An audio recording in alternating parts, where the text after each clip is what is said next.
สำหรับมิ팅ตัวเช้าก็หลายคนได้เข้ามาศึกษาใส่แนวรับแนวต้านเนาะแนวรับแนวต้านตัวนี้แนวรับแนวต้านก็คือตามคู่มือ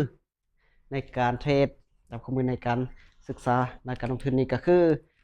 วินหลายก็พลาดแน่นอนเนาะก็ถือว่าอันนี้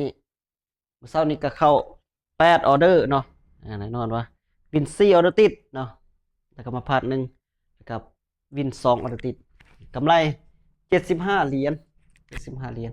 74 เหรียญจุด 5เนาะก็ถือว่าอันนี้ก็ถือว่าเป็นการเทรดตาม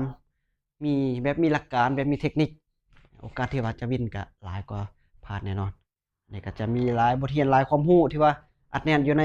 กลุ่มแบบนี้ตอนนี้ก็กำลังจัดพิมพ์อีกประมาณ2มื้อหลายคนที่สุดก่อนก็หลายคนก็ได้เอาไปแล้วเนาะก็บางว่าหลายคนจะได้ศึกษาเอาไปนำใช้หรือว่ายังบ่เข้าใจตัวใดก็สามารถทักสอบถามได้เติมว่าโอ้จุดนี้ยังบ่เข้าใจจุดนี้ยังบ่เข้าใจก็จะอธิบายให้ตามความเข้าใจในปึ้มแบบนี้เนาะนะครับทุกคนหวังว่าจะเอาไปนำใช้ให้เกิดผลประโยชน์สูงสุดและเทรดมีกำไรกันทุกๆคนจุดสำคัญก็คือ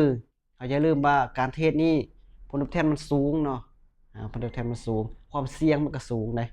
นะครับต้องศึกษาให้ดีก่อนยอมรับความเสี่ยงได้จังค่อยลงทุนจังค่อยเทรดนะถ้ายอมรับความเสี่ยงบ่ได้เฮาก็ศึกษาเป็นบทเรียนเป็นความรู้หรือว่าถ้าว่าเฮาจะเทรดแบบปลอดภัยหลายกว่าก็เทรดแบบสปอตก็ดีคือการซื้อเหรียญเอาไว้เทรดแบบสปอตแนวใดก็คือเฮามีเว็บไซต์ใดหนึ่งที่ว่าสามารถซื้อเหรียญโดยเฉพาะ Binance บ่ซื้อเหรียญเก็บเอาไว้แต่ก็ทั้งๆที่เทรดสปอตความเสี่ยงน้อย